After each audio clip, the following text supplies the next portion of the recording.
Hello. Hello. I'm about to get started on that live stream. Did you guys see that movie? It's called, Oh yes. Getting things prepared for the night. Yeah. Yep. I'll send you a link. See if it's actually I'll send it to you right now. Make sure it's working okay. It's in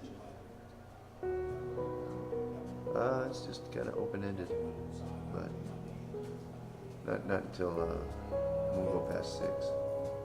But yeah, I'll send you a link. Okay, bye. 4 o'clock, like you make it start. Howdy. If we don't get many show up, you just want to go ahead and do the YouTube deal, or just? Yeah. Well, yeah, we're good. We're live on YouTube right now. Are we? Yeah. So yeah, may as well get the content out there. You know, get your message out there. Yeah. As long as you want to go. So. Okay. Yeah, we're here and everything's ready to go. We just will do it. You know. Yeah, absolutely. Whether we got 2 guys or 20 guys. Just, yeah. Yeah. The main thing is the nice thing about the YouTube is that it'll be available for anybody, anytime. You know. So. Yeah. And you have the setting. You have a nice Yeah. theater. Yeah, everything's here. So. Yeah, everything right here is just perfect. You know? Yeah. So anyway, so. And Yeah. yeah, it's up now. So as soon as 2 o'clock or whenever you tell me you want to go, Okay. I'll switch it over to you guys. And Okay. Is it 2 right now? it's almost 2. Yeah, pretty darn close. Yeah, Okay. When I get back down there, we just about get to rocking and rolling. you betcha. And, And if you need anything, just let me know. I have those intermission. If you need a break or something, Okay. I can put those intermission signs up or whatever on the YouTube, and then you guys can take a break or whatever you need. okay. So All righty. Do you got that, the thank you deal to put up there on the, Yeah. we're gonna do that right now? at the end, I'll be at the end. What's that? At the end. Oh, at the end, Yeah. okay, yeah. Yeah, okay, sounds good.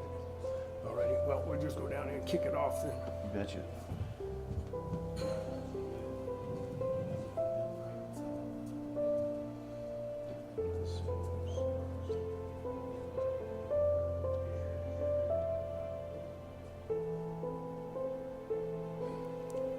Yep, he pretty much got one of the last days of the convention. Yeah, it's pretty good. Pretty good movie. Okay, we got our speakers turned on here.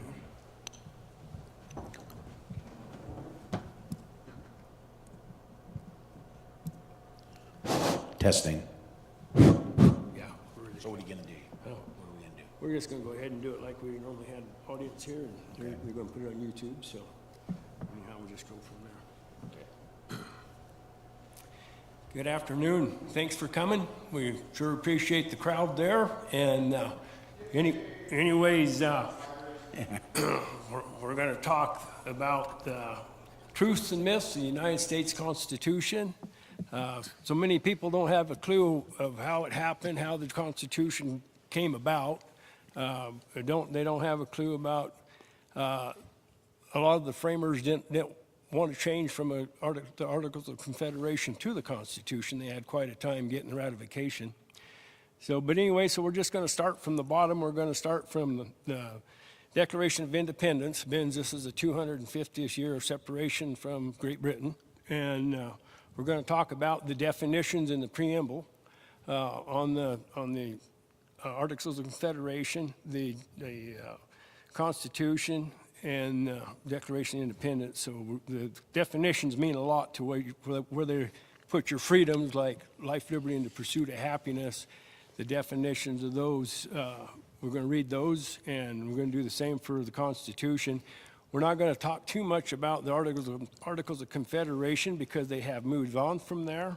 So we're not going to talk much about that, other than when they went into the convention for the Articles of Confederation, they hijacked that convention and come out with the Constitution. So that's what we're basically going to be talking about. So, but anyways, thanks for coming. Happy to have you. We know you could be somewhere else other than here, so we're happy to have you here. But anyways, we're going to kick it off with what Thomas Jefferson has to say about the Constitution, how he viewed the things would turn out.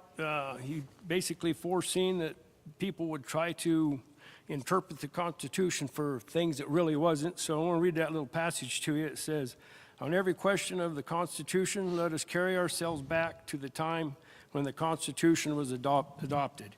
Recollect the spirit manifested in the debates, and instead of trying what meaning you may squeeze out of the text or invent against it, confirm to the probable one in which it was passed." So anyways, that basically fits where we're at right here today. We're making constitutional amendments in the Supreme Court using interpretation and past history. So, but anyways, they just did that basically with the 14th Amendment here a few weeks ago in the Supreme Court. They used precedent and past history to basically frame in their opinions on how they was going to vote on that or put it out in the light of the public.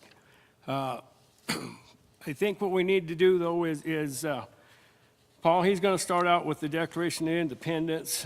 He's basically going to read the preamble to you, and then we could go through the 27 different areas laid out by Thomas Jefferson that basically discuss the petitions against grievance against the king, for grievance against the king.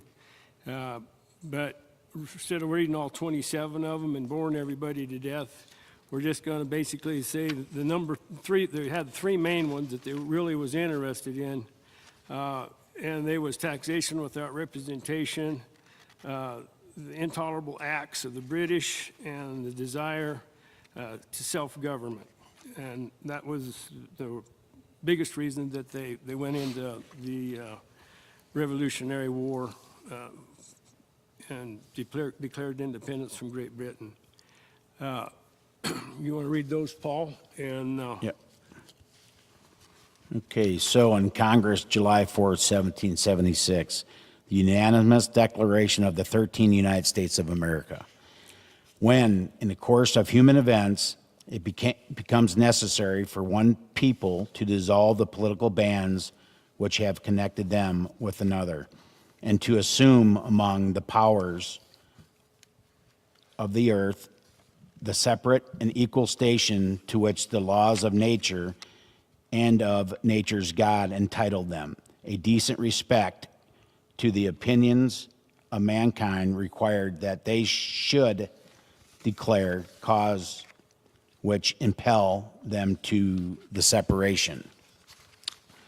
We hold these truths to be self-evident, that all men are created equal, that they are endowed by their Creator with certain inalienable rights, that among these are life, liberty, and the pursuit of happiness.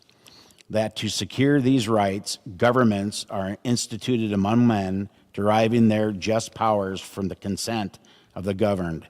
That whenever any form of government becomes destructive of these ends, it is the rights of the people to alter or to abolish it, and to institute new government, laying its powers in such form as to them shall seem most likely to affect their safety and happiness. Prudence, indeed, will dictate that government long established should not be changed for light and transient causes, kind of like what we're seeing today with when Bill was talking about precedents. Oh, let's see. But when a long train of abuses, usurpations, pursuing invariable the same objective evidences and design to reduce them under absolute deposition. It is their right, it is their duty to throw off such government and to provide new guards for the future of security. Such has been the patient sufferance of these colonies. And I'm just going to go on to the next one here. Okay. Yeah, then we'll just, the life, liberty, and the pursuit of happiness that they talk about in the preamble, their definition of life back in those days wasn't life started in a test tube. It was understood the fundamental God-given right of physical existence and bodily anatomy, defining the basic inalienable state of being alive. In the context of the Declaration of Independence, it meant freedom to exist without arbitrary destruction of one's personhood by tyranny of government. And then liberty was defined at that time as an inherent natural right to act, speak, and acquire property without arbitrary, unjust, or oppressive government control. It meant freedom from dependence on another's will, rooted in the idea of consent of the governed, and for many was considered a gift from the Creator rather than a grant from the state. Pursuit of happiness was a fundamental right in the U.S. declared of independence, originally implying a lifelong virtuous journey of self-improvement and flourishing rather than mere marital pleasure. Inspired by Locke and classic philosophers, it highlights the freedom of life, meaningful focusing on civic duty and moral character. Okay, now we'll move on to the Constitution, and Paul can read a little bit of history on that. He has from when they actually went from the Articles of Confederation to the Constitution. So you want to take that away, Paul? Yeah. James Madison drafted the foundational framework for the Constitution known as the Virginia Plan. Before the Constitutional Convention officially began in 1787. Basically, the key details of Madison's preparation are the Virginia Plan, which is the document that contained 15 resolutions that outline the structure of the new government, including bicameral legislation and independent judiciary and stronger executive branch. And also the pre-convention research leading up to the convention. Madison resides in Philadelphia's library, studying political philosophy to create a central government that could overcome limitations of the Articles of Confederation. And then also the vices of the political system. In April 1787, prior to the meeting, Madison wrote working papers analyzing the failures of the current government, which informed the need for a total rewrite rather than just amendments. The preamble for the United States Constitution: we the people of the United States, in order to perform a more perfect union, establish justice, ensure domestic tranquility, provide for common defense, promote general welfare, and secure blessings of liberty to ourselves and the posterity, do ordain and establish this Constitution for the United States of America. Now, the definitions for all of those is more perfect union in the Constitution meant creating a stronger, more effective federal government than the weak one that was existing in the Articles of Confederation. It signaled a move toward a more cohesive nation with perfect at the time of the fully finished, complete, or certain, aiming for a stable, unified country rather than a loose alliance of sovereign states. The definition for justice was rooted in the English common law tradition, Enlightenment philosophy, and the urgent desire to correct the economic and social failings of the Articles of Confederation. It was generally defined as the constant, perpetual will to render To each his due, focusing on fairness, equality, equity, and the protection of individual rights to life, liberty, and property. Domestic tranquility refers to maintaining peace, order, and harmony within the United States, specifically prohibiting riots, rebellion, and interstate conflict. It meant establishing a stable domestic environment, preventing domestic violence, and ensuring states live in peace with one another under federal protection. The general welfare meant common benefit, health, and prosperity for the nation as a whole, rather than specific local or private interests. Found in Article 1, Section 8. This clause allows Congress to tax and spend to promote national objectives such as defense, public infrastructure, commerce, rather than serving as a select few. Now, the definition for liberty had changed quite a bit between 1776 and 1787, as in the way that the Constitution viewed it versus the Declaration of Independence. So their version of liberty was primarily defined as the secure enjoyment of natural rights, free from arbitrary or oppression, restraint by the government. It was not seen as an absolute freedom to do anything, but rather as ordered liberty, a regulated autonomy where individual courts could hold property and participate in society under the rule of law to which they had consent.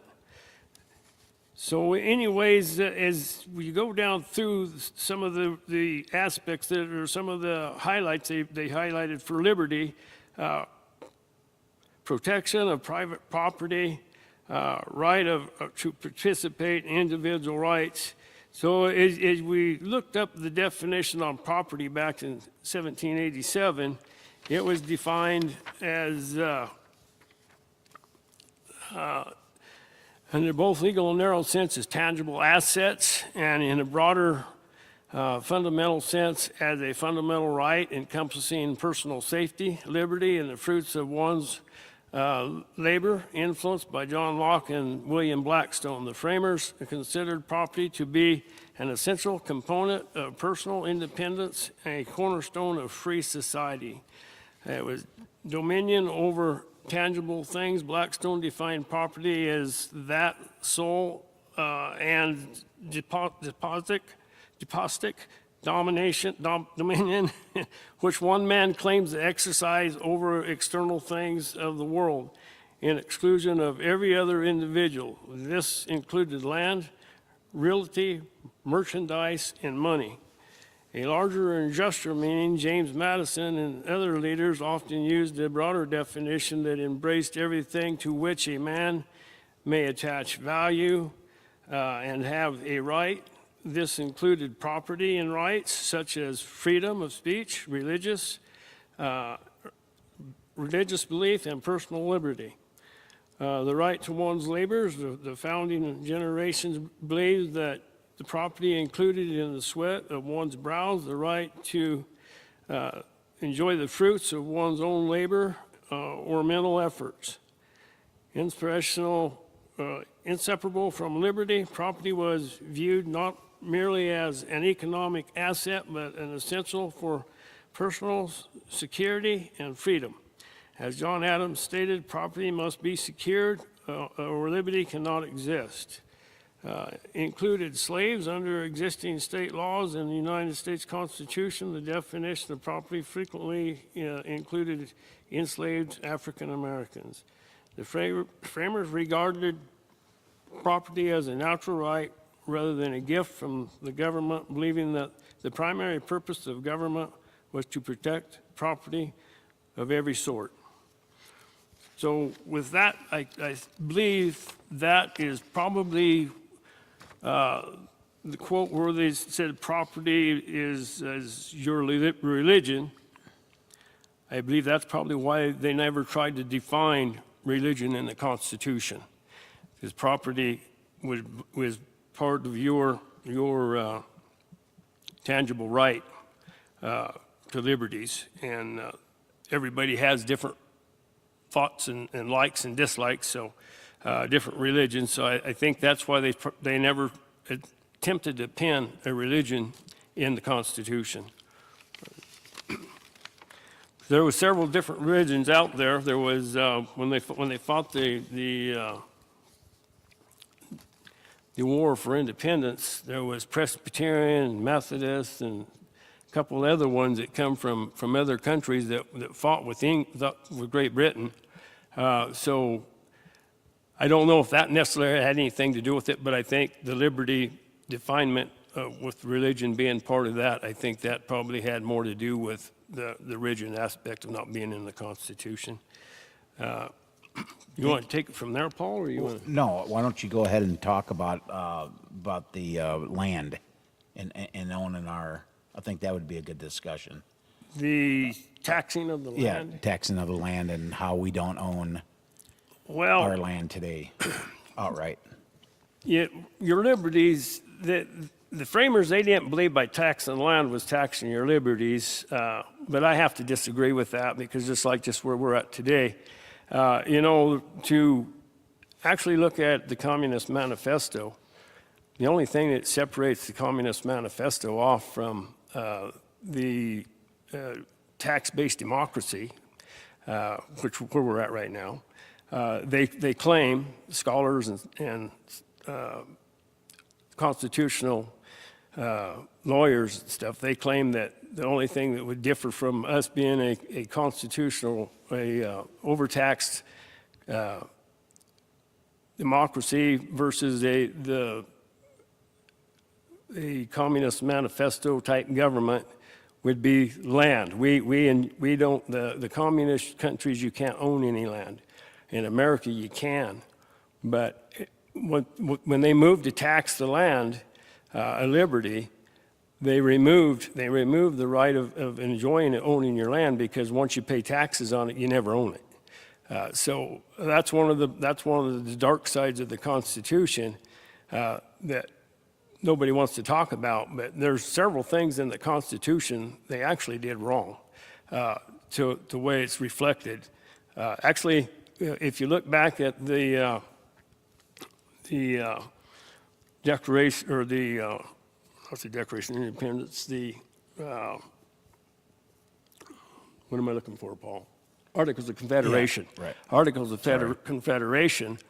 They actually had a better system set up, because they didn't have a strong central government, and all they really had to do is just fix a few issues that they had at that time. But when they moved on, they created to the strong central government. They made it so powerful that a lot of framers that scared them away. They didn't even want to sign on to the Constitution. Not a lot, 11 of them. But anyways, with that being said, the Constitution, it created stuff that they tried to get away from in Articles of Confederation. And one of the big ones was it was really tough to amend the Articles of Confederation. It was almost impossible. And when they did Article 5 of the United States Constitution, so we could do amendments to the Constitution, they basically did the same thing. There's never been an amendment done by the states, for the simple reason they made it such an obstacle to get one done. It was easy for the federal government, Congress, to set in 27 of them. Bam, bam, bam. And then when they got done doing that, they created what they call a judicial review.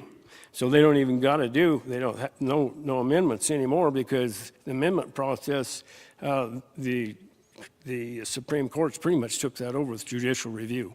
They make any law that they want, they'll attach anything to the Constitution that they want, and there's really nothing you can do about it until you vote them out.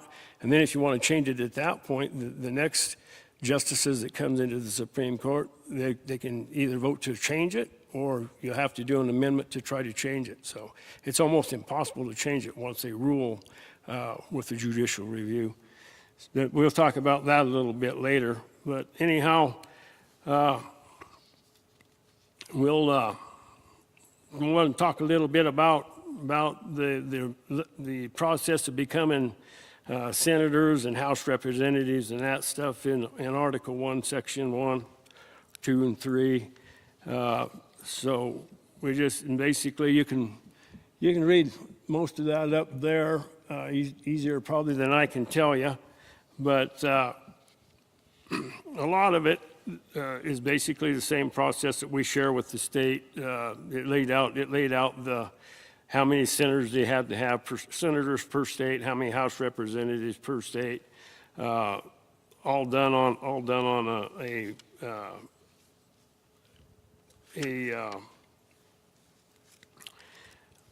the aspect of population. They had to use a population calculation to tell how many senators and how many representatives each state could have.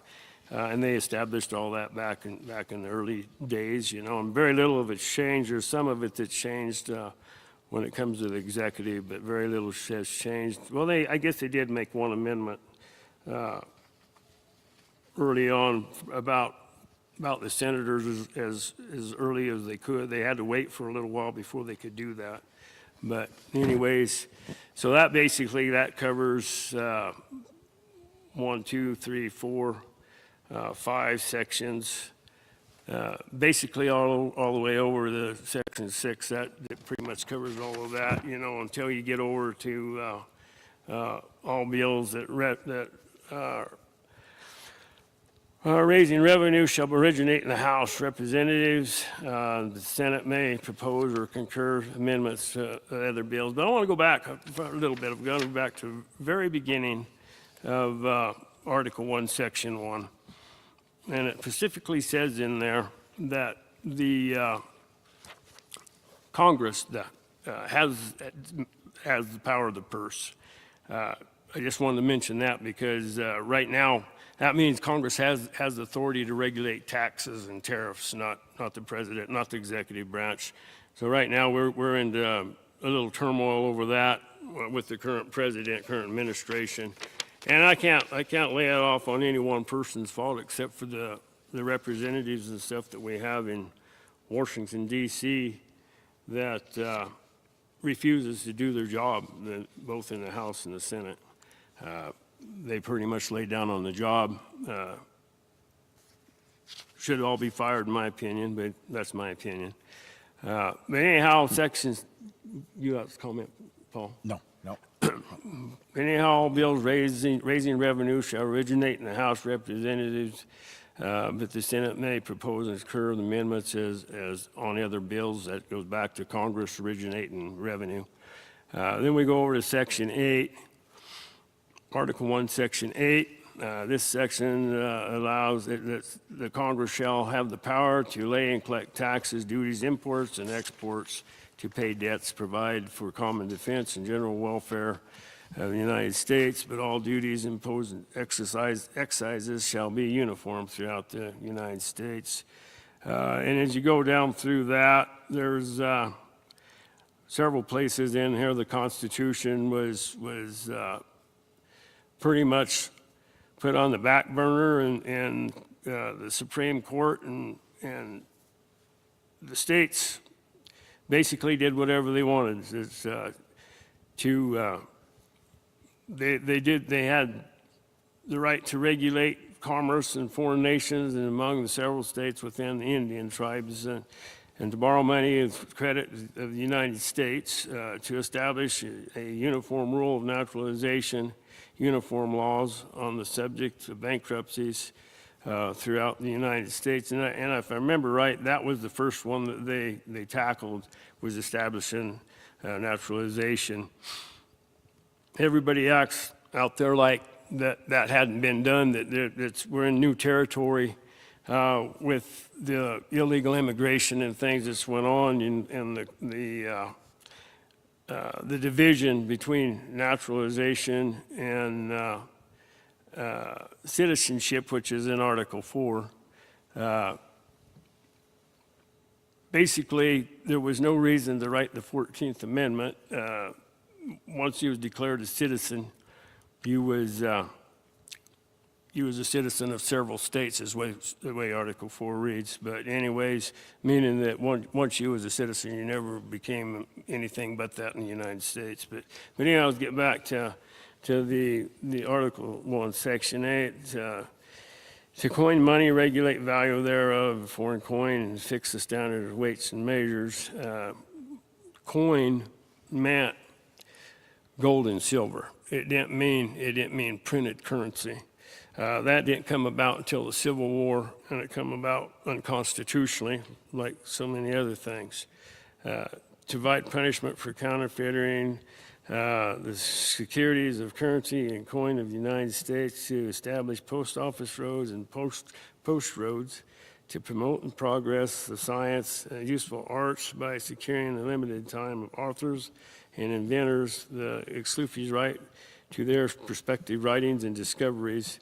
What they're talking about there is patents being established. That was really important to them because there's a lot of new things happening back in that era. To constitute tribunals interfere with the Supreme Court or inferior to the Supreme Court, to define and punish piracies, felonies committed on the high seas, and offenses against laws of the nations. To declare war, grant letters and marquee of reprisal, to make rules concurring captures on land and water, to declare war. That's the Congress's job, and there was never never an amendment to this to allow the executive branch to declare war. Right now we have presidential war powers that was established, I believe it was in 1973, which is totally unconstitutional. He can't, with the War Powers Act, they tried to give the president leverage to start a war and go up to 60 days before Congress had to intervene, but that's totally unconstitutional because it doesn't say anything about that. It says to declare war, that means that's Congress's job. It's not the president's job in the United States. And no matter how you try to decipher, whether we ought to be in a foreign war or not, the repercussions of that is the debt that causes amongst the people, the revenue it takes out of our country to go to war and police the world. That was never our job. We was pretty much set up to be an isolationist type nation, and we've done everything but that. We've allowed to breach the contract of the original Constitution, and through the court system, the emanated Constitution, and build our own system, which towards the closing of this, we have over 400, well, close to 500 new agencies plus sub-agencies that's built all kinds of laws in government. So anyways, we moved well beyond the establishment of the Constitution through illegal acts of government and federal and Supreme Courts. But anyways, to continue on, it's to coin money, regulate the value thereof, foreign coin, fix the standard weights and measures, to provide for the punishment of counterfeiting securities and current coin or of the United States, to establish I already read that, didn't I, Paul? Yeah, you did. Okay, to define and punish piracies and felonies, that's where we left off, of high seas and offenses against laws of nations, to declare wars, that's where we left off.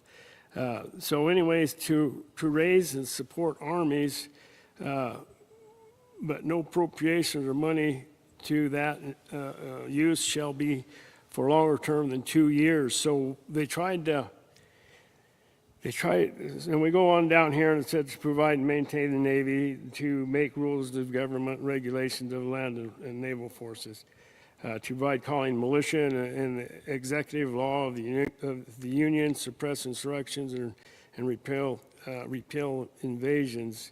In 1903, they pretty much did away with the state militia, and they implemented the National Guards. And the difference in that was the state's militia was controlled by the state. The National Guard was controlled by the federal government. And if you debate that with some of the scholars on Google, they'll tell you, well, they just divided, they just shared that duty, the state in the federal government. But that's not it at all. It's just totally a different organization. When most of the time, first people to war anymore is the National Guards. It's not, along with the other branches, there was never any call for the militia to leave America because they had to guard America's borders and their constitutional rights. So they try to twist and intermingle stuff like a great big old pretzel to make what they did illegally sound like it was legitimate, but constitutionally it's not.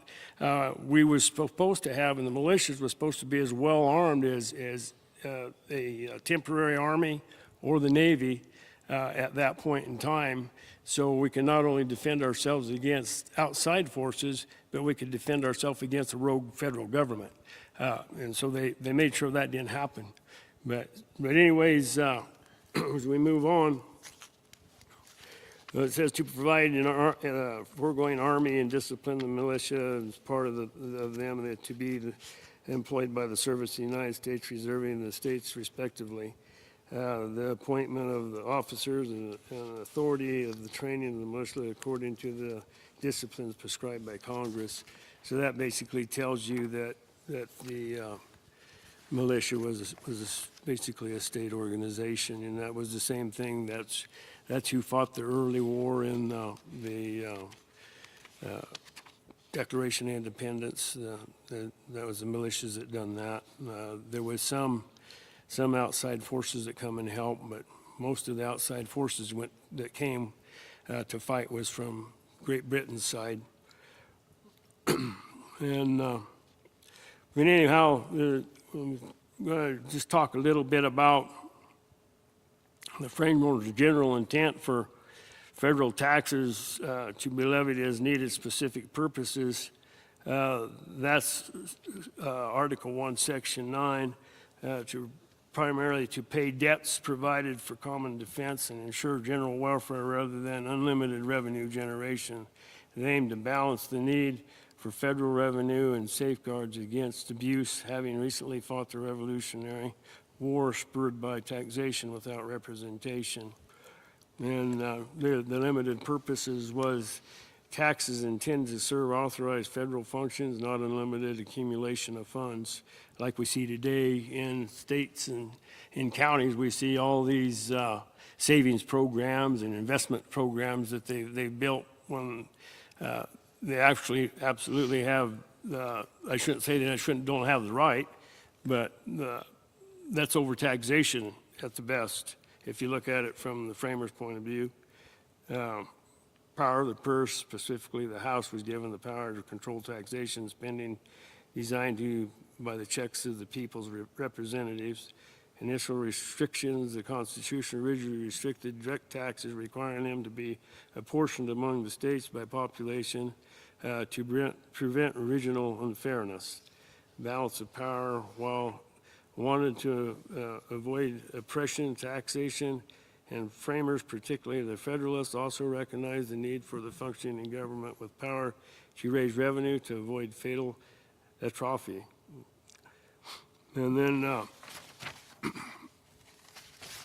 let's see here, I got more documentation about taxes and intended common defense and general welfare, Revolutionary War debts, prevent excessive taxation. They require direct taxes like land or capitalization taxes to be apportioned among the states.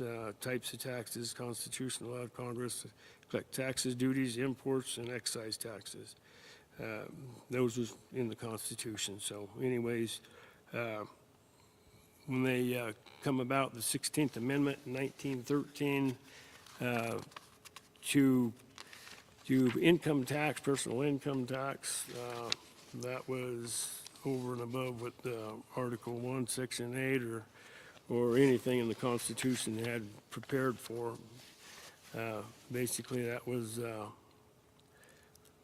a infringement on people's rights. And the 16th Amendment wasn't established through Tennessee and Kentucky. They changed the verbiage in the 16th Amendment when they decided that they was going to run that through for extra revenue. So anyhow, that's just, we'll talk about some of that stuff as we get back there in the 16th Amendment and stuff as well. But anyhow, pretty much Article 1, Section 8 and 9, they talk about the powers vested in the Constitution, things like that. It says to exercise executive legislation was, and in all cases whatsoever, over such districts not excluding 10 miles square.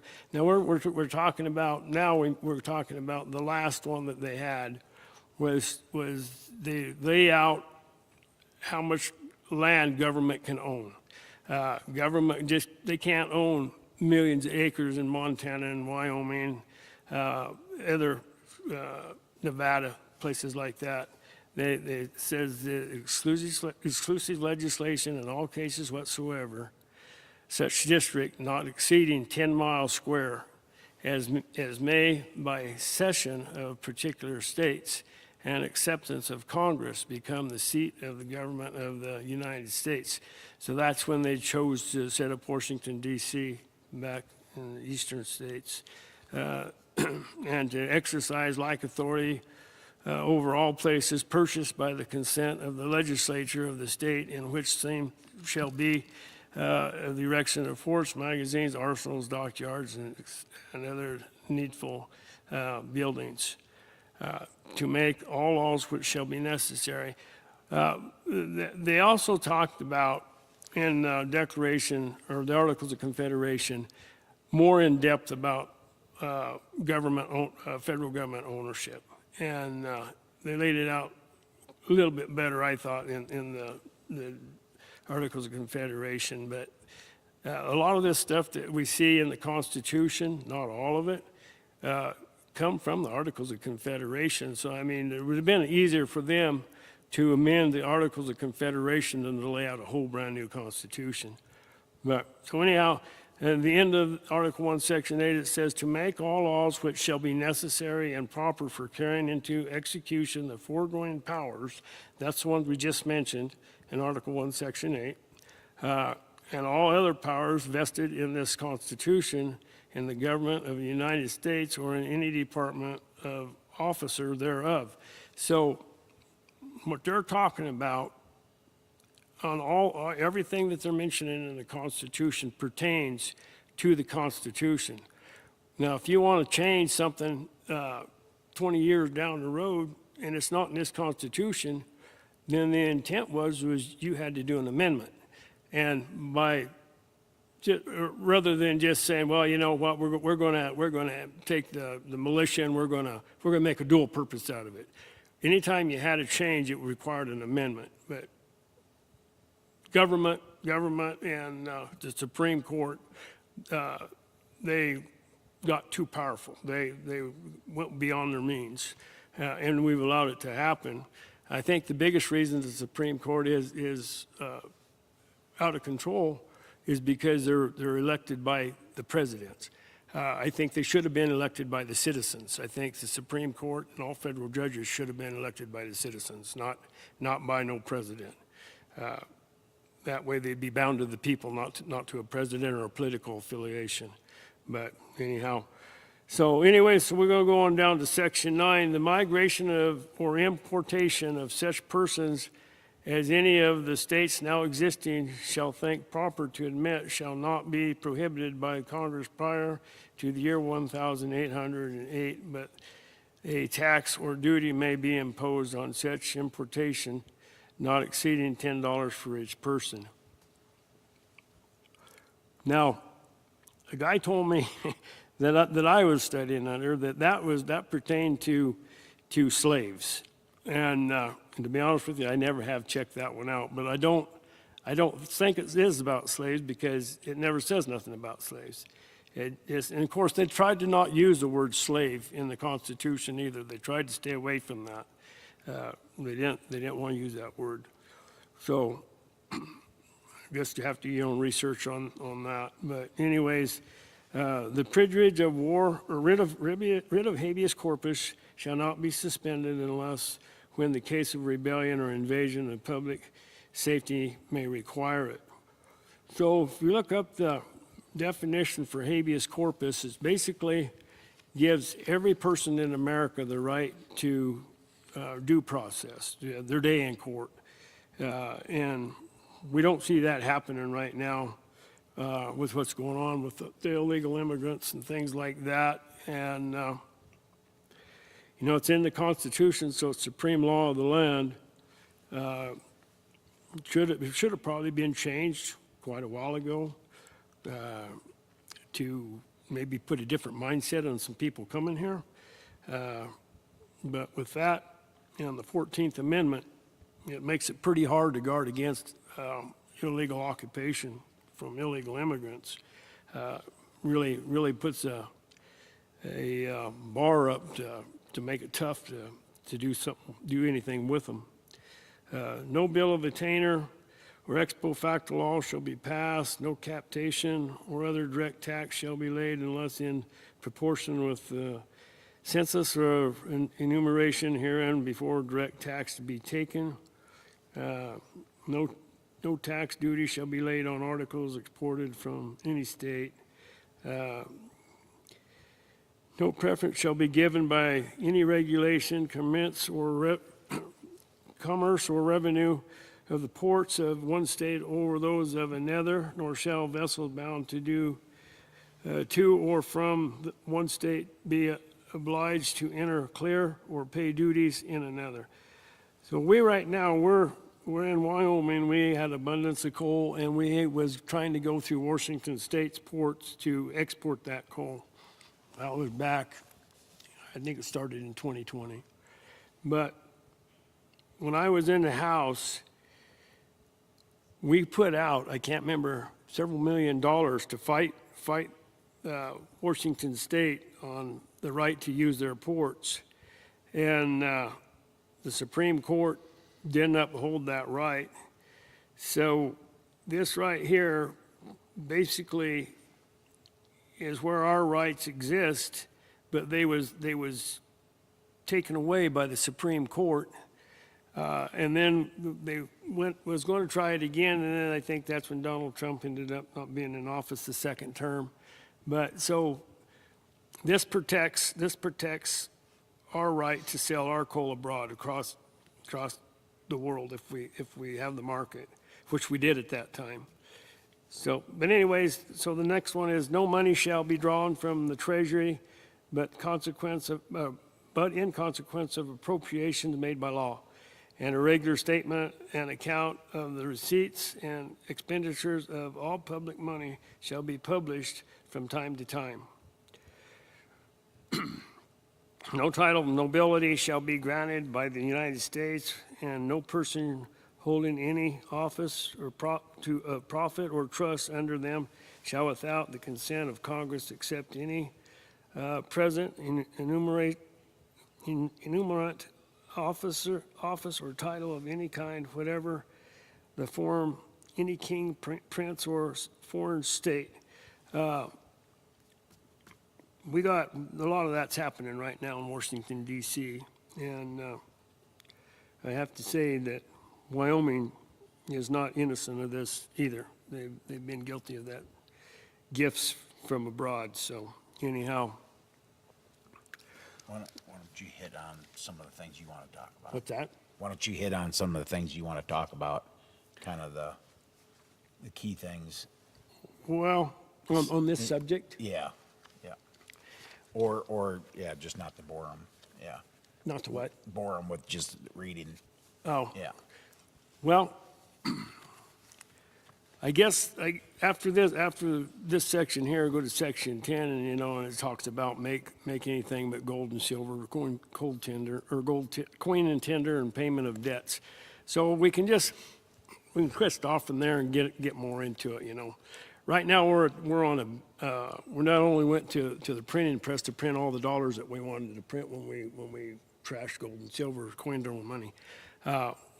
We're no strangers to Bitcoin and crypto and Wyoming printing its own money, and the Constitution doesn't allow for any of that. Only with an amendment. And it doesn't, I mean, there's never been an amendment for any currency or anything else to change any of these scenarios.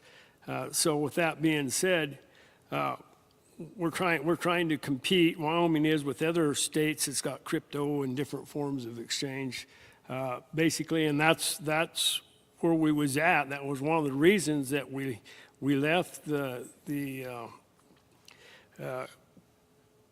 Confederacy was the independent states, was because there was too many forms of coin out there. Each state had their own coin, and it virtually made money worthless. So that's the reason that's not allowed to happen. That's why they put it in the Constitution that it can't happen. But they've taken upon themselves to work their ways around it. And I don't know if judiciary review has part of that to be blamed for. I don't know. But I do know that Bitcoin and crypto and all the rest of that, the money that's printed through a press is all illegal tender according to the original Constitution. So, but anyways,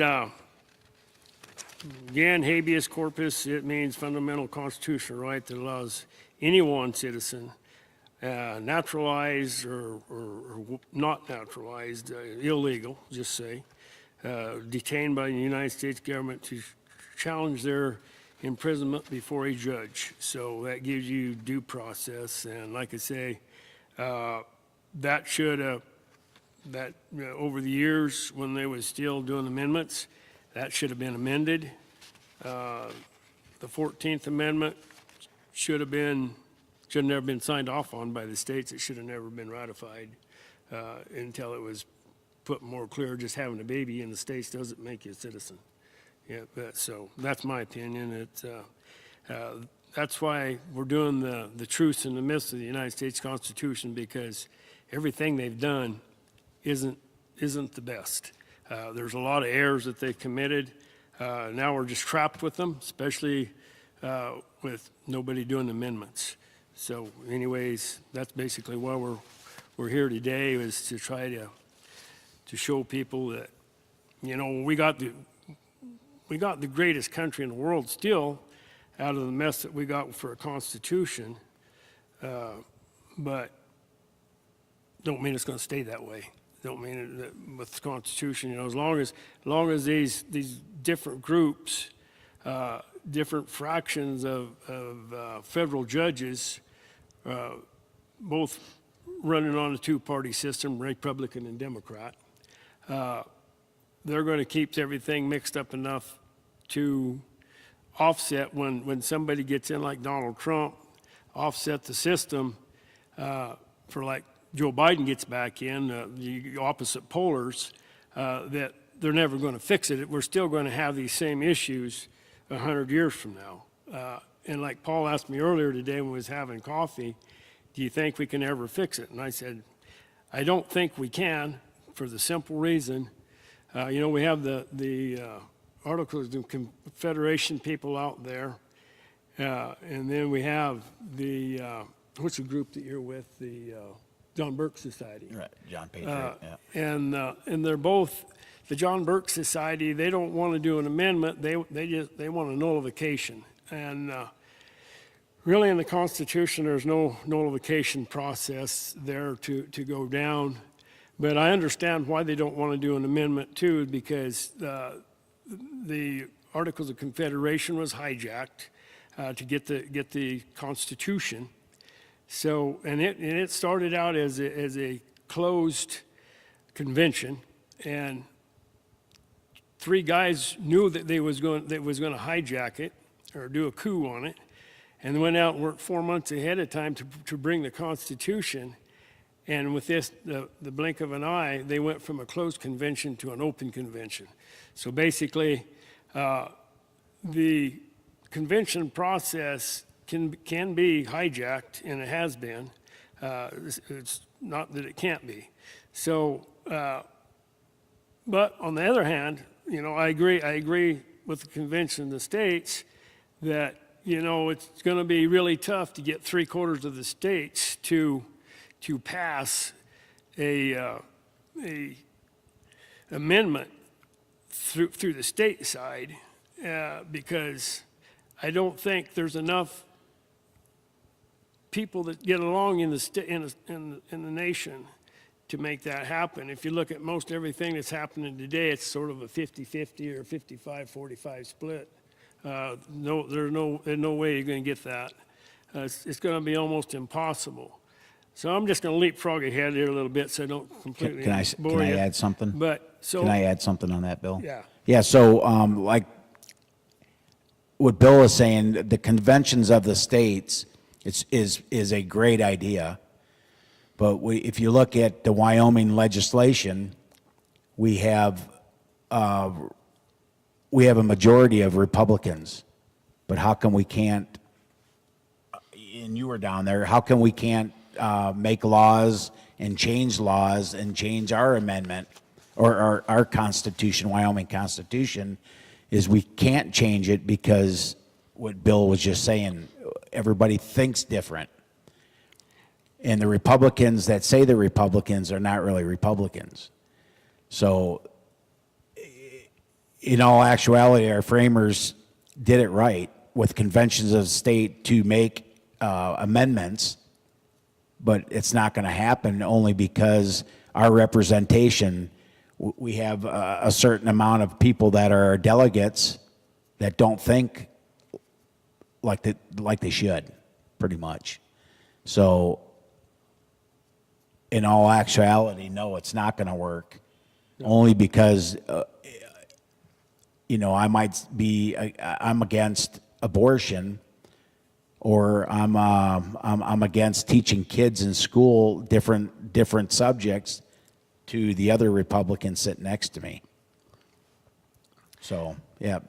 So anyways, we Thanks. go from Article 2, which basically is executive power. There's no mention of war powers resolutions or executive orders or tariffs. And I guess the thing I really want to hit on this is, and this is probably about the only part of this Article 2 I want to hit on, is executive orders. First one to commit executive orders was George Washington. He did it in 1779. That tells you how old executive orders goes back. But anyhow, with executive orders, if your party controls the House and the Senate, and you're of that party, you actually become king. So at that point in time in 1789, we might have won the war, the Revolutionary War against Great Britain, but we just put a king in office in 1789 by letting the president because what happens is Congress and the judiciary lay down on the job. They turn everything over to him, which makes a king. He can do anything he wants to do. And it hasn't just happened, it's almost happened every time we've had a president that has the majority of the House and the Senate running with him. The judiciary usually falls to that side. Every now and then, the federal courts will stop them on certain things like what's happened this time around. But, and I'm not trying to tell anybody that the Republicans are bad or Democrats bad, because I'm not of either party. I can't even vote in the state of Wyoming in a primary election, because the state of Wyoming has cut me out, and people don't want to talk about that in the state of Wyoming, but I'm going to talk about that because when I was down in Cheyenne, I was a Republican, and I was rated pretty high as a conservative Republican. And basically what was going on in Cheyenne is I sat amongst guys down there that was claimed to be great conservatives. And we was just coming out of COVID right then, 2021. And I think it was 21 rates and fees that they increased on the House floor with majority vote. I mean, super majority vote. I was the only guy that voted against every one of them. I think I voted for one. It had to do with making payment to the retirement facility so they could hire people to take care of senior citizens in their home instead of sending them up to the retirement home. I think that was the one I voted for. But with that being said, not only do they want to build government and increase taxes, they want to take people's constitutional rights away. So to me, some of those guys is worse than Democrats, what they call Democrats. But again, I'm not of a party. I'm not right. I'm not left. I'm not red. I'm not blue. I'm about right and wrong in the original Constitution. I'm not about the nominated Constitution, judicial review, about any of that stuff. But that's where we're at as a nation, you know. And as far as I'm concerned, on Article 5, when they did the Articles of Confederation and they did Article 5, they basically had it set up where Congress could do the amendments, and we just had to eat them. George Mason, he fought him on that, and he believed 100% that every amendment should have a convention. So if you do your homework and you look back and you research that, they say George Mason didn't believe every one of them should be an amendment, but he did. He said not just a few amendments, almost every one of them. And I got his quote in here. I don't know where it's at right now because I'm just bouncing around. I don't want to bore you guys to death. But anyways, so what they did with Article 5 was they tried to make a better amendment process than they had in the Articles of Confederation, and they completely screwed it up to another fault of the United States Constitution and the founders. So George Mason, he made them amend that, and basically he made them amend that they had to have a convention in Article 5, and basically they put in Article 5 verbiage that the amendments could be brought by Congress, or they could be brought by the states. But no matter who brings them, there has to be a convention. Well, they made a precedent when they did the Bill of Rights. They went out right after the Constitution and they threw the Bill of Rights down, and that set a precedent against ever using a convention for amendments. So basically what they did was they trashed the amendment system that was supposed to improved on right there. And the one way that they could have fixed it right off the bat was eliminated Congress making amendments, because if you give government the chance to enrich itself and become corrupt, they're going to take it. They're going to do just exactly that. So anyways, what they should have did in Article 5 was they should have never let Congress have the power to amend. That should have come from we the people through the states, because when we walked away from the Articles of Confederation to the Constitution and made a more powerful central government, what we did was we basically robbed most of the power from the states. The Constitution, the 16th Amendment, says that you know, the powers not gave to government in the Constitution exist through the people and the states, or the states and the people. But that's not true, because in the Constitution, it also says in there, in Article 6, that the states cannot override the Constitution, cannot abridge the Constitution, and they can't abridge the people's rights. The states can't abridge the people's rights, which I agree with that. But the states had all the rights on the Articles of Confederation, and they gave up most of them to go to the Constitution. Does that sound right? Yep. But so anyways, that was fast forward, and you know, but anyway, so then we go to the 16th Amendment, which was passed in 1913, basically to create unlimited tax sources.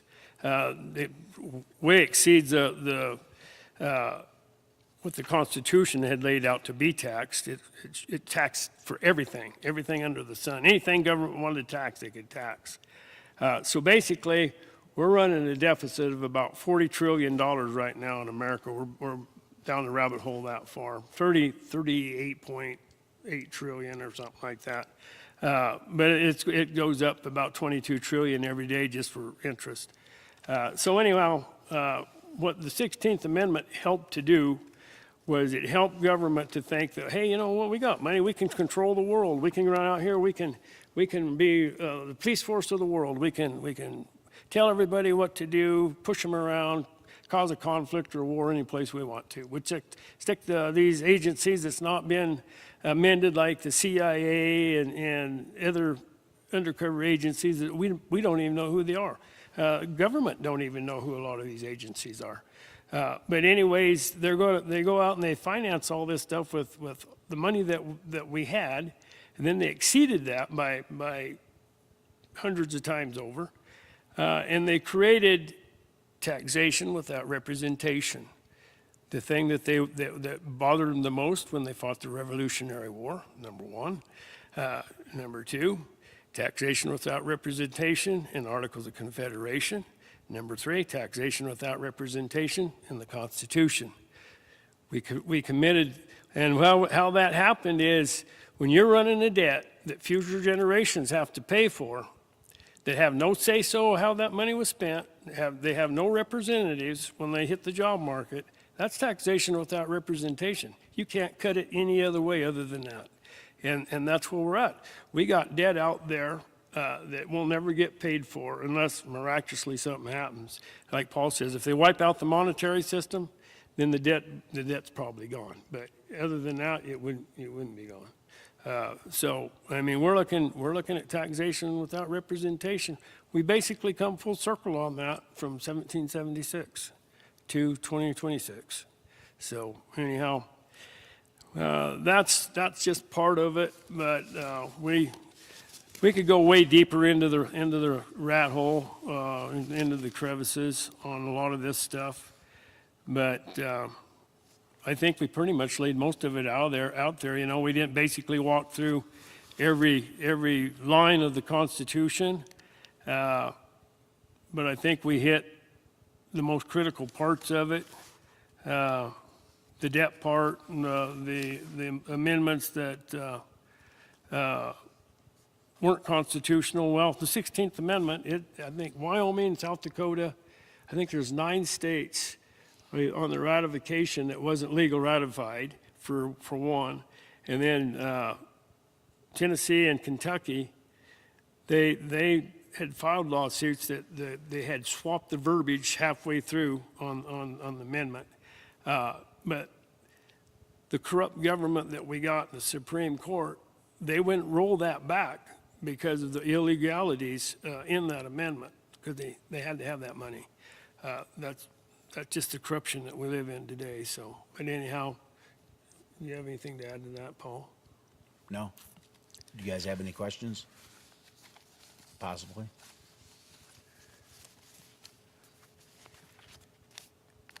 No, I think you did a good job, Bill, on all of it.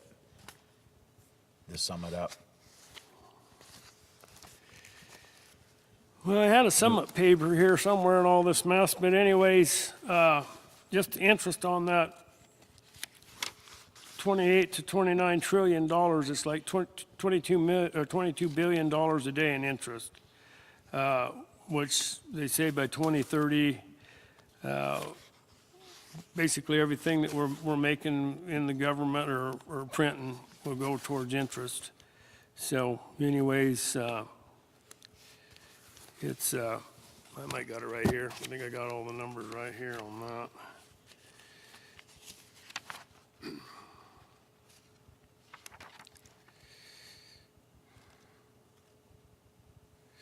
Oh, this is more about conventions and stuff. I can't remember what I done. Oh, maybe it's right here.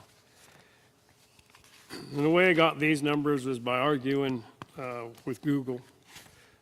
Basically, they're using a computer that's got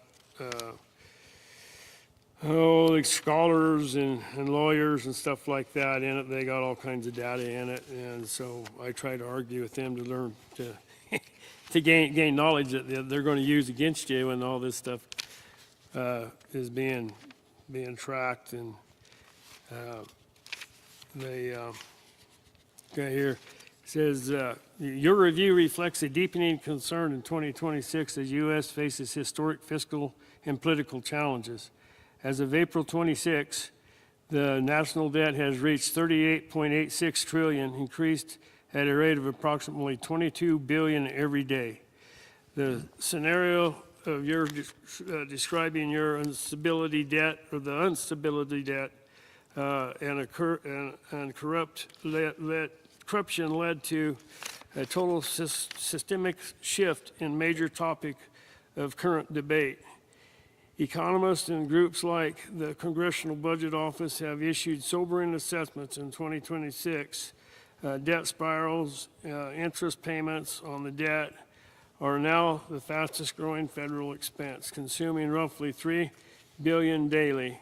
Experts warn that by 2031, interest costs could exceed economic growth, risking a debt spiral where the government borrows just to pay interest. Then it goes down, I was talking about Communist Manifesto, how we was overtaxed and then use the term Communist Manifesto, and it says the term Communist Manifesto is being invoked more frequently in the political discourse through the different scenarios or seasons.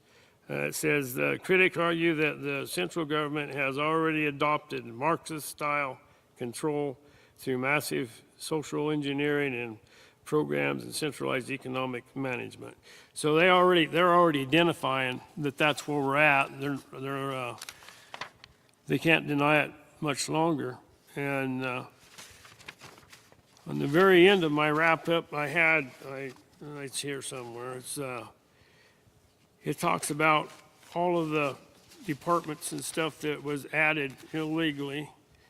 It says we have the precise number, because I said, can you give me a number? Federal agencies it's created since 1787. It says, not officially tracked, but the federal bureaucracy has grown from just 3 executive departments in 1789 to over 400 today. The Federal Registry currently lists 438 agencies and sub-agencies, with many added during major expansions like the New Deal in response to specific events.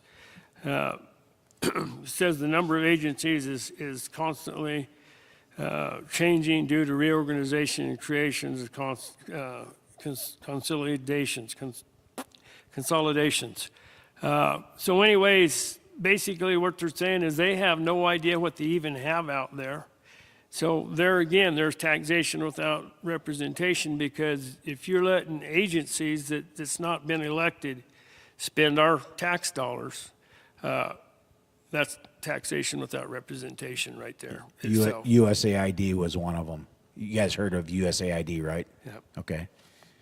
They were giving out, they figured they were giving out about $5 trillion a year.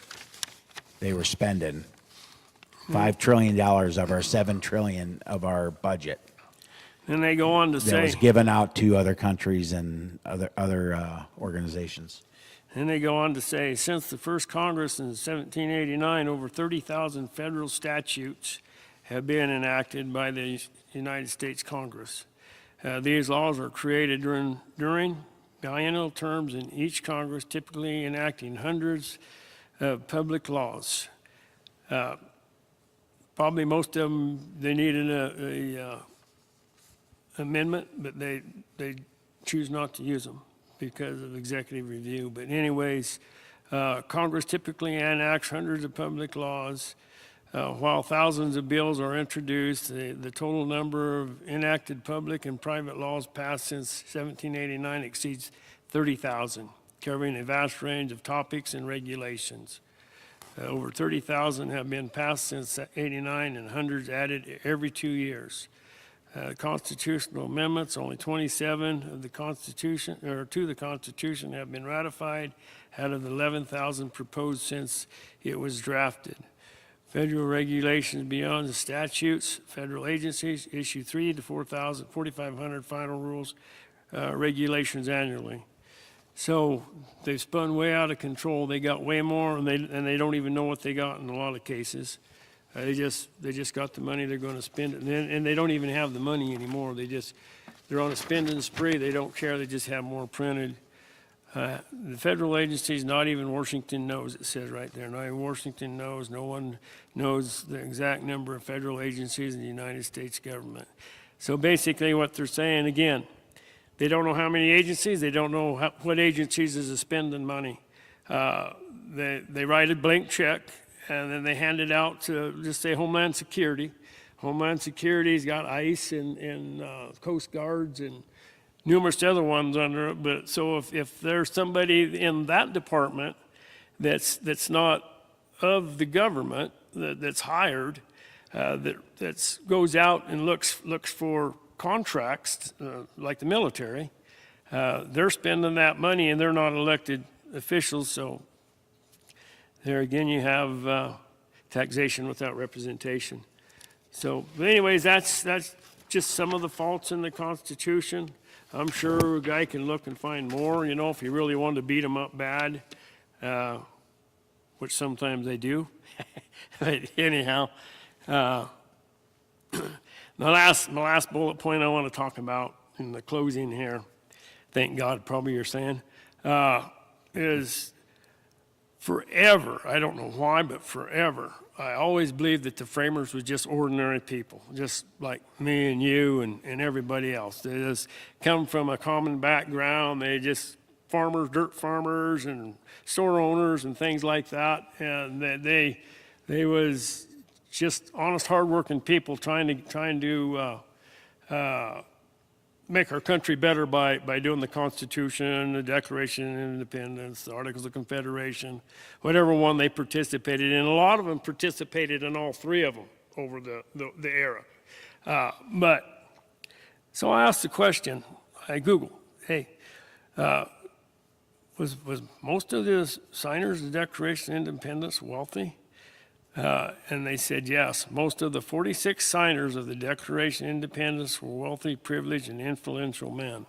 So I asked it about the Articles of Confederation or the Constitution.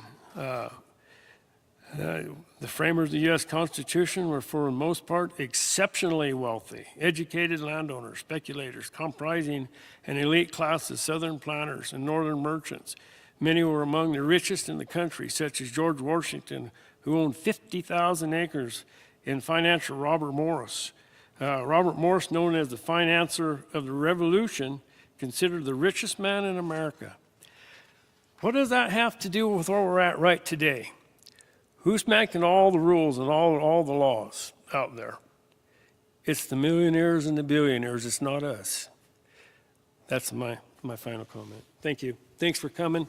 Like I say, we know that you could have been somewhere more important than here. We appreciate having you here.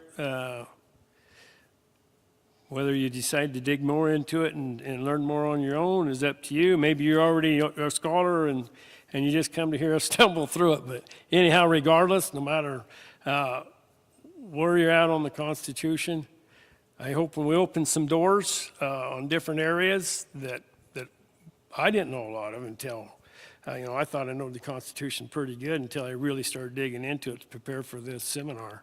And I found things in there that just flabbergasted me that they've got away with that nobody knows about.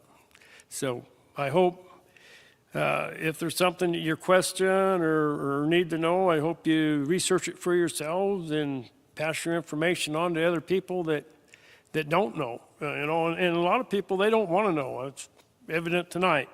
But I tell you, that's going to change because with the debt that we have and the turmoil we're in, things aren't going to be pretty here in the near future, I don't think. I think the tide's going to turn and people's going to figure out, that just sitting back doing nothing, not talking about it, not going out and exposing it for what it is, the Constitution and the rest of them.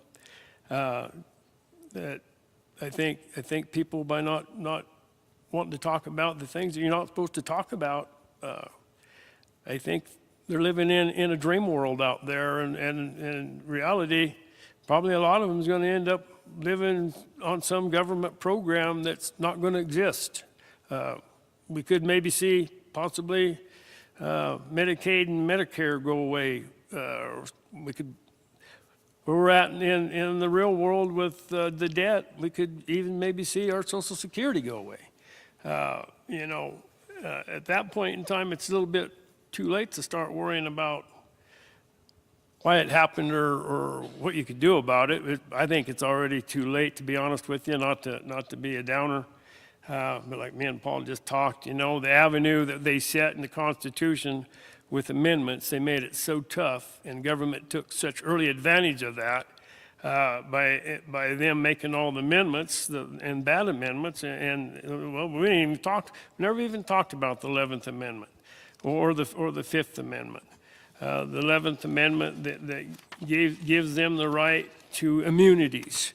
All across the spectrum, from federal government all the way to city government. If they choose to call for immunity for whatever they've done, it don't make no difference. The 16th Amendment, it was brought in by the federal government, or not the 16th Amendment, the 11th Amendment. It was brought in by the federal government, pretty much tells you who they was protecting, whose butts they was protecting, their own. And it's the same with the little verbiage in the 5th Amendment, where they put in there that they could plead the 5th and they didn't have to be accountable.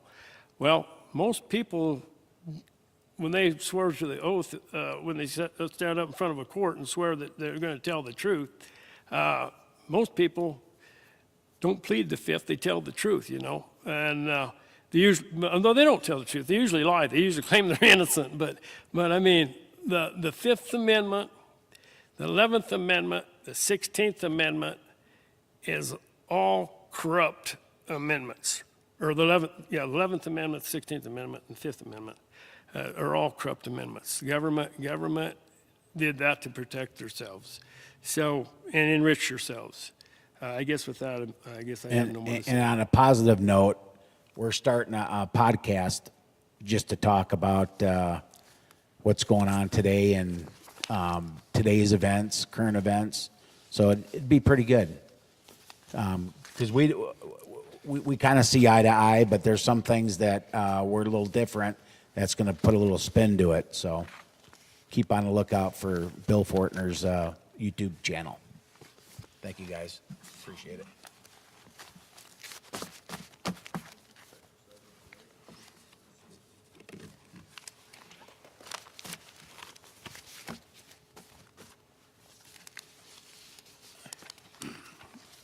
Thanks for having us. Appreciate it.